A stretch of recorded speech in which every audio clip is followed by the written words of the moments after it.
বছরের শিশুকে ধর্ষণের অভিযোগ উঠেছে মসজিদের ইমামের বিরুদ্ধে। ফজরের নামাজের পর আরবি পড়তে গেলে শিশুটিকে ধর্ষণ করা হয় বলে অভিযোগ পরিবারের। প্রাথমিক জিজ্ঞাসাবাদে ওই ইমাম ঘটনার সত্যতা স্বীকার করেছেন বলে দাবি। হত্যা করে তার দ্বিতীয় স্ত্রী নূর নাহার। হত্যার পর তার দেহের খণ্ডিতাংশ। আসসালামু আলাইকুম দর্শক, দেশ ও দেশের বাড়ি থেকে যারা এই মুহূর্তে ভিডিও প্রেরণ করেছেন সবাইকে অসংখ্য ধন্যবাদ। দর্শক, প্রথমেই আপনারা দেখেছেন ময়না হত্যা মামলা নিয়ে এখনও ইমামের দিকে তীর ছোড়া হচ্ছে। ইমাম বলতে চেয়েছেন যে এটা সম্পূর্ণ একটা মিথ্যা এবং বানোয়াট ঘটনা। এদিকে ভোলায় সদরে তার দ্বিতীয় স্ত্রী স্বামীকে কেটে টুকরো করে পাতিলে রেখে দরজায় বসে থাকে। এমন দৃশ্য চোখে দেখার পরে মানুষ সহ্য করতে পারেন না, কারণ বাংলাদেশে এমন নজিরবিহীন ঘটনা ঘটে গেছে যে ঘটনা মানুষকে বিবরণ দিতে গিয়ে নিজেই কেঁদে ফেলেন। এমন দৃশ্য, চলুন আমরা ভোলার সেই দৃশ্য আগে দেখে। তার দেহের খণ্ডিতাংশ পাতিলে রেখে দরজায় বসে থাকে সে। ভোরে তাকে এই অবস্থায় দেখে পুলিশে খবর দেয় প্রতিবেশীরা। পুলিশ এসে মরদেহ উদ্ধার করে ময়না তদন্তের জন্য সদর হাসপাতালে পাঠায়। আটক করা হয় নূর নাহারকে। হত্যাকাণ্ডের বিচার চেয়েছেন নিহতের স্বজন ও স্থানীয়রা। অভিযোগ করেন হত্যাকাণ্ডের সঙ্গে আরো কেউ জড়িত থাকতে পারে।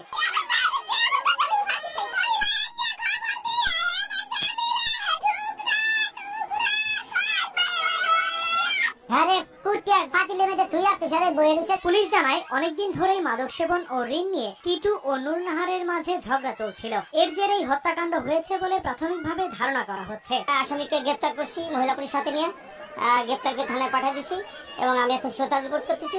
এটা আমরা আইনগত ব্যবস্থা নিব। নিহত টিটু মুন্সি দীর্ঘদিন ধরেই মাদক ব্যবসার সঙ্গে জড়িত এবং নিজেও মাদক সেবন করতেন বলেও জানায় পুলিশ। বছরের শিশুকে ধর্ষণের অভিযোগ উঠেছে মসজিদের ইমামের বিরুদ্ধে। ফজরের নামাজের পর আরবি পড়তে গেলে শিশুটিকে ধর্ষণ করা হয় বলে অভিযোগ পরিবারের। প্রাথমিক জিজ্ঞাসাবাদে ওই ইমাম ঘটনার সত্যতা স্বীকার করেছেন বলে দাবি পুলিশের।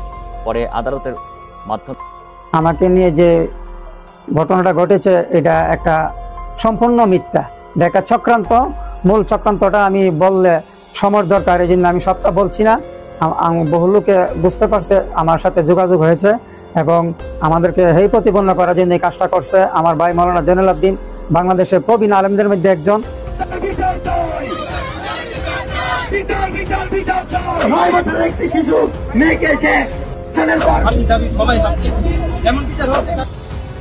গত জুলাইয়ে দেশব্যাপী তুমুল আলোচিত এবং পুরো দেশকে কাঁদিয়েছিল যে ঘটনা, সেই ব্রাহ্মণবাড়িয়ার সরাইলে ময়না হত্যাকাণ্ডের রহস্যের জট খুলছে না এখনই। রহস্য তখনই উন্মোচন হবে যখন বেরিয়ে আসবে ময়না তদন্ত রিপোর্ট। দর্শক, এতক্ষণ দুইটা ভিডিওর অংশ দেখেছেন। এখন প্রশ্ন হচ্ছে যে স্ত্রী তার স্বামীকে কেটে টুকরো বানিয়েছে, এদিকে ময়না হত্যা মামলা নিয়ে বারবার তীর ছোড়া হচ্ছে ইমামের দিকে। ইমাম বলছে এটা সম্পূর্ণ